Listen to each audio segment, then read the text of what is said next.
but we are getting late for the maintenance. Jerusalem is quieter than other area.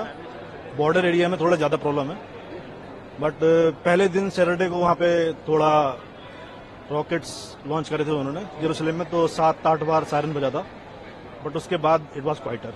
Siren बजने के बाद क्या guidelines होती है? सायरन बजने के बाद जनरली वो रिकमेंड करते हैं कि आप लोग जो है शेल्टर में चले जाइए, और अगर जहां पे शेल्टर नहीं है वहां पर आप जो है स्टेयर केस जो होता है उसके नीचे जाके खड़े हो जाइए. शेल्टर में जाने में कितना वक्त? 30 सेकेंड्स. इंडिया आने में कोई डिफिकल्टीज हुई आप लोगों को? इंडिया आने में कोई डिफिकल्टी नहीं हुई. गवर्नमेंट का जो भी प्रयास है बहुत सराहनीय है. क्या कहना चाहेंगे भारतीय सरकार? भारतीय गवर्नमेंट को बोलना चाहूंगा थैंक यू वेरी मच, और हमें पूरा कॉन्फिडेंस था कि अगर कोई भी सिचुएशन बिगड़ेगी तो कोई और लोग ने वहाँ पे फैमिली मेंबर्स जो जानने वाले हों जो फंसे हुए हैं? बहुत सारे फ्रेंड्स थे, पर वो आज ज्यादातर लोग यहाँ आ चुके हैं जेरूसलम से. I am from the Hebrew University of Jerusalem और उधर ही रहते हैं हम, डॉर्म्स में रहते हैं हिब्रू यूनिवर्सिटी में. इसराइल में Gaza border and towards the Lebanon side Syria it's not good at all. It's very like I can't even say it. It's so bad. Huh? What did you feel there? Inside our dorms, it's very safe because we are students of the Hebrew University, and inside the dorms we have shelter rooms, we have security, tight security, so it's very safe. But outside the dorms, we are obviously feeling unsafe. During the war, do you have to follow any kinds of? Yeah. They told us to save food for 3 days at least, and they have also told us that you must get inside the shelter within 1.5 minutes and stay there for 10 minutes until and unless the sirens calm down. What kinds of difficulties did you face in Israel to reach India?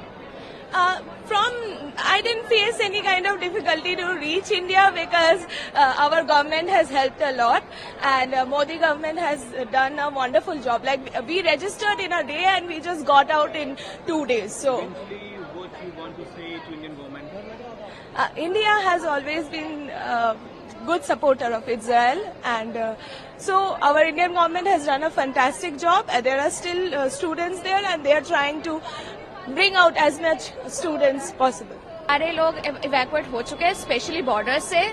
Specially Indian students आ चुके हैं वापस, और उनका यही experience था कि हाँ वही सायरन बजता था and you have very less time to go into the shelter.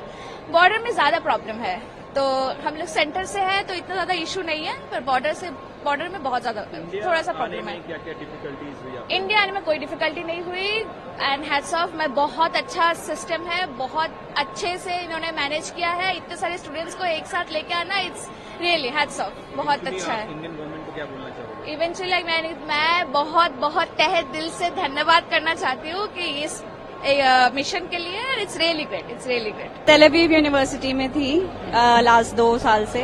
मैं वहाँ पोस्ट डॉक रिसर्च स्टूडेंट हूँ, और experience during this situation it was systematic, क्योंकि सारी गाइडलाइंस थी हमारे पास. इंडियन एम्बेसी से भी काफी सपोर्ट था. जैसे ही ये इंसिडेंट हुआ वैसे ही हमें गाइडलाइंस के बारे में बताएंगे क्या फॉलो करना पड़ता है वहाँ पे? लाइक फॉर एग्जाम्पल, अगर आप सायरन बजता है, so you have to quickly you have to go to the shelter room और स्टेयर केस, दोनों ही सेफ होता है. So within 60 to 90 seconds you have to reach there. वहां पर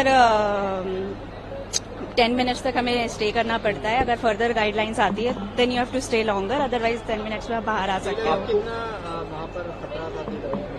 तेल अवीव में इतना खतरा नहीं फील हुआ. पर्टिकुलरली हम लोग कैंपस में थे तो ज्यादा नहीं फील हुआ, बट हाँ जब सायरन का होता था, बिकॉज हम कैंपस के बाहर भी नहीं जा रहे थे ड्यूरिंग दिस. इंडिया आने में क्या क्या डिफिकल्टीज फेस किया आपने? डिफिकल्टी एम्बेसी की तरफ से तो काफी स्मूथ था. स्टूडेंट रिप्रेजेंटेटिव की तरफ से काफी सपोर्ट था. सो वो लोग हमारे कंटिन्यूअस कांटेक्ट में थे और हमें समझा रहे थे कि don't be panic, just follow the protective guidelines जो तो आपको कही जा रही है. Even I was working also there continuously. Eventually आप इंडियन गवर्नमेंट को क्या कहना चाहेंगे? I really feel thankful for arranging such a situation, such a what can I say? So ऐसे मतलब अरेंजमेंट करने के लिए I would like to thank Indian government. Israel के हालात जैसा आपको पता ही है, न्यूज में जो आ रहा है, बॉर्डर पे तो स्थिति वैसी ही है गाजा के पास, और जो सब साउथ में है, मतलब अब बहुत बेहतर है जो स्टार्टिंग में जो हुआ था सैटरडे को, संडे को। अभी तेल अवीव में तो बहुत सेफ है। तेल अवीव वैसे भी डर का माहौल ऐसा कुछ? डर का माहौल तो देखिए रहता ही है कि ये कोई नॉर्मल सिचुएशन नहीं है कि जो हर दिन आप देखते हो। तो डर का माहौल तो सभी में है, जो बाहर के स्टूडेंट्स हैं, जो इजरायलीज लोग हैं वहां पर, वो भी हैं, सब डर का माहौल तो सब में ही है, क्योंकि कभी भी सायरन बज सकता है। तो आपको थोड़ा अलर्ट रहना पड़ता है हर टाइम, कि अगर मान लो ऐसा भी होता है कि कोई मोटर बाइक बहुत स्पीड से जा रही है तो आपका दिमाग एकदम से जाता है कि कहीं ये सायरन तो नहीं है, तो हर टाइम आप थोड़ा अलर्ट रहते हो। सिचुएशन थोड़ा पैनिक वाला ही है, सब डर से ही है, बट आप सब लोग जानते हैं कि इजराइल के पास बहुत अच्छा टेक्नोलॉजी है, आयरन डोम है, और स्पेशली हम जो टेल अवीव में रहते हैं, टेल अवीव में आयरन डोम के साथ एक लेजर का भी टेक्निक इस्तेमाल किया जाता है, वो रॉकेट को इंटरसेप्ट करने के लिए। तो ये ऑलमोस्ट 95% तो डेफिनेटली वो करता है इंटरसेप्ट मिसाइल को, लेकिन वो है ना 100% तो कोई श्योर नहीं है, वो एक डर रहता है। और जैसे अभी बहुत इंटेंस साइरन बज रहा है, मतलब बहुत इंटेंस मेजर अटैक हो रहा है स्पेशली टेल अवीव में, तो वो तो हम सब पैनिक में ही थे।